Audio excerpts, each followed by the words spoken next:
How to create your own Notion template. If you want to create and customize your own template on Notion, then follow these instructions. First, make sure you have downloaded Notion app on your phone. After that, click on the search bar and open Notion. Now make sure to log into your account and you will see homepage like this. If you want to create your own Notion template, you can see this option on the bottom right corner. Click on it and here you can create your own Notion template. For example, if I want to add to-do list on my template, then simply click on this to-do list option. Here, after you have finished customizing your template, you can share this template with others by clicking on the share button on the top.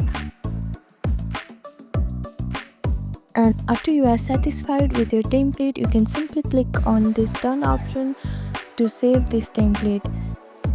And you can find this new template on your home page. So this is how to create your own Notion template.